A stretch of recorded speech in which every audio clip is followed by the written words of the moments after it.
Hello everyone, ನಾನಿವತ್ತು algorithm and design ಥಿಂಕಿಂಗಲ್ಲಿ there are different type of sorts. ಅದರಲ್ಲಿ quick ಸಾರ್ಟ್ನ ಎಕ್ಸ್ಪ್ಲೇನ್ ಮಾಡ್ತೀನಿ. ಕ್ವಿಕ್ ಸಾರ್ಟಲ್ಲಿ ನೀವೇನು ಮಾಡಬೇಕು ಅಂದರೆ ಫಸ್ಟಿಗೆ ಪಿವೋಟ್ ಅಂತ ಒಂದು ನಂಬರ್ನ ತೊಗೊಬೇಕು. ನೀವು ಪಿವೋಟ್ನ ಸ್ಟಾರ್ಟ್ ಆದರೂ ತೊಗೊಬೋದು, ಮಿಡಲ್ ನಂಬರ್ ಆದರೂ ತೊಗೊಬೋದು, ಲಾಸ್ಟ್ ನಂಬರ್ ಆದರೂ ತೊಗೊಬೋದು. ಈಗ ನಾನು ಪಿವೋಟ್ನ ಫಸ್ಟ್ ನಂಬರಾಗಿ ಕನ್ಸಿಡರ್ ಮಾಡಿದ್ದೀನಿ. ಆಮೇಲೆ ಐ ಮತ್ತು ಜೆ ಅಂತ ನೀವು ಎರಡು ಇಂಡಿಸಿಸ್ನ ಇಟ್ಕೊಬೇಕು. ಐ ಈ ಕಡೆ, ಜೆ ಈ ಕಡೆ ಇಟ್ಕೊಂಡಿರಬೇಕು. ಈ ಐ ಏನಾಗಿರಬೇಕು, ಪಿವೋಟ್ಗಿಂತ ಗ್ರೇಟರ್ ವ್ಯಾಲ್ಯೂ ಆಗಿರಬೇಕು. ಜೆ ಏನಾಗಿರಬೇಕು, ಪಿವೋಟ್ಗಿಂತ ಲೆಸ್ಸರ್ ವ್ಯಾಲ್ಯೂ ಆಗಿರಬೇಕು. ಈಗ ಮೂವ್ ಮಾಡಿಕೊಂಡು ಹೋಗಬೇಕು ನೀವು. ಈಗ ನೋಡಿ, ಈಗ ಪಿವೋಟ್ ಇದು, ಇಲ್ಲಿ ಐ ಇದೆ, ಇಲ್ಲಿ ಜೆ ಇದೆ.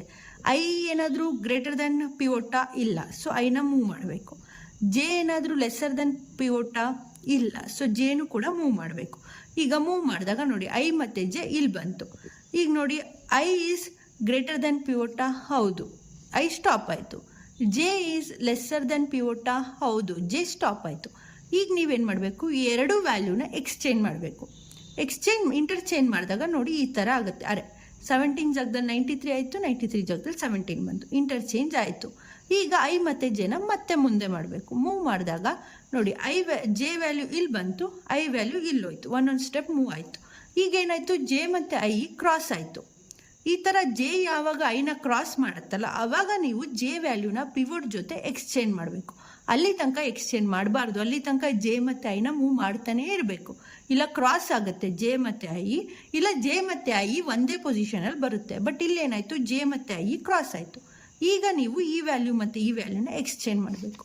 ಎಕ್ಸ್ಚೇಂಜ್ ಮಾಡಿದಾಗ ಈ ಥರ ಆಗುತ್ತೆ, 17, 26, 54, 93, 77. ಈಗ ಈ 17ನ ಬಿಡಬೇಕು. ಇದಿಷ್ಟನ್ನು ಮಾತ್ರ ಕನ್ಸಿಡರ್ ಮಾಡಬೇಕು. ಈಗ ಇಲ್ಲಿ ಇದು ಪಿವೋಟ್ ಆಗುತ್ತೆ, ಇಲ್ಲಿ ಐ, ಇಲ್ಲಿ ಜೆ ಆಗುತ್ತೆ.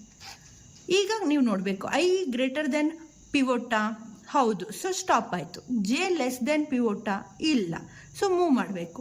ಮತ್ತೆ ಜೆ ಇಲ್ಲಿಗೆ ಬರುತ್ತೆ, ಜೆ ಲೆಸ್ ದೆನ್ ಪಿವೋಟಾ? ಇಲ್ಲ, ಮೂವ್ ಮಾಡು. ಜೆ ಲೆಸ್ ದೆನ್ ಪಿವೋಟಾ? ಇಲ್ಲ, ಮೂವ್ ಮಾಡು. ಸೊ ಜೆ ಏನಾಯಿತು, ಇಲ್ಲಿಗೆ ಬಂತು. ಪಿವೋಟ್ ಇರೋ ಜಾಗದಲ್ಲೇ ಜೆ ಬಂತು. ಈಗ ಏನು ಮಾಡಬೇಕು, ಮತ್ತೆ ಎಕ್ಸ್ಚೇಂಜ್ ಮಾಡಬೇಕು. ಎಕ್ಸ್ಚೇಂಜ್ ಮಾಡೋದು ಅಂದರೆ ಅಲ್ಲೇ ಇರೋದ್ರಿಂದ ಸೊ ಅದು ಹಂಗೆ ಉಳ್ಕೊಳ್ಳುತ್ತೆ ಆ ವ್ಯಾಲ್ಯೂ. ಇವಾಗ ಈ ವ್ಯಾಲ್ಯೂನ ಬಿಟ್ಬಿಡಬೇಕು. ಇದಿಷ್ಟು ಅರೇಂಜ್ ಮಾತ್ರ ಕನ್ಸಿಡರ್ ಮಾಡಬೇಕು. ಈಗ 54 ಪಿವೋಟ್ ಆಗುತ್ತೆ. ಇದು ಐ, ಇದು ಜೆ. ಐ ಗ್ರೇಟರ್ ದೆನ್ ಪಿವೋಟಾ? ಹೌದು, ಸೊ ಐ ಏನಾಯಿತು, ಸ್ಟಾಪ್ ಆಯಿತು. ಜೆ ಲೆಸ್ ದೆನ್ ಪಿವೋಟಾ? ಇಲ್ಲ, ಸೊ ಜೆ ಮೂವ್ ಮಾಡಿದೆ. ಜೆ ಲೆಸ್ ದೆನ್ ಪಿವೋಟಾ? ಇಲ್ಲ, ಸೊ ಜೆ ಮೂವ್ ಮಾಡಿದೆ. ಸೊ ಜೆ ಏನಾಯಿತು, ಈಗ ಇಲ್ಲಿಗೆ ಬಂದಿದೆ. ಪಿವೋಟು ಮತ್ತು ಜೆ ಒಂದೇ ಪೊಸಿಷನಲ್ಲಿದೆ. ಸೊ ಈ ಥರನೂ ಬರ್ಬೋದು. ಈಗ ಮತ್ತೆ ಎಕ್ಸ್ಚೇಂಜ್ ಮಾಡಿದಾಗ ಏನಾಗುತ್ತೆ, ಇದು ಇಲ್ಲೇ ಉಳ್ಕೊಳ್ಳುತ್ತೆ. ಸೊ ಈಗ ಇದಿಷ್ಟನ್ನು ಬಿಟ್ಟು ಇದೆರಡನ್ನ ಕನ್ಸಿಡರ್ ಮಾಡಬೇಕು, 93 ಮತ್ತು 77. ಈಗ ಇದು ಪಿವೋಟು. ಇಲ್ಲಿ ಐ ಮತ್ತು ಜೆ ಒಂದೇ ಪೊಸಿಷನಲ್ಲಿದೆ. ಈಗೇನು ಐ ಮೂವ್ ಮಾಡೋಕ್ಕಾಗಲ್ಲ, ಸೊ ಐ ಇಲ್ಲೇ ಸ್ಟಾಪ್ ಆಗುತ್ತೆ. ಜೆನ ನಾವು ಮೂವ್ ಮಾಡ್ಬೋದು. ಸೊ ಜೆ ಏನಿದೆ, ಲೆಸ್ಸರ್ ದೆನ್ ಪಿವೋಟ್ ಇದೆ. ಸೊ ಜೆ ಏನಾಗುತ್ತೆ, ಇಲ್ಲೇ ಸ್ಟಾಪ್ ಆಗುತ್ತೆ. ಈಗ ಏನು ಮಾಡ್ತು, ಐ ಮತ್ತು ಜೆ ಒಂದೇ ಪೊಸಿಷನಲ್ಲಿದೆ. ಸೊ ನಾನೇನು ಹೇಳಿದೆ, ಪಿವೋಟ್ ಜೊತೆ ಎಕ್ಸ್ಚೇಂಜ್ ಮಾಡ್ಬೋದು. ಈಗ ಈ ಜೆನ ಪಿವೋಟ್ ಜೊತೆ ಎಕ್ಸ್ಚೇಂಜ್ ಮಾಡ್ಬೋದು. ಎಕ್ಸ್ಚೇಂಜ್ ಮಾಡಿದಾಗ ಈ ರೀತಿ ಆಗುತ್ತೆ.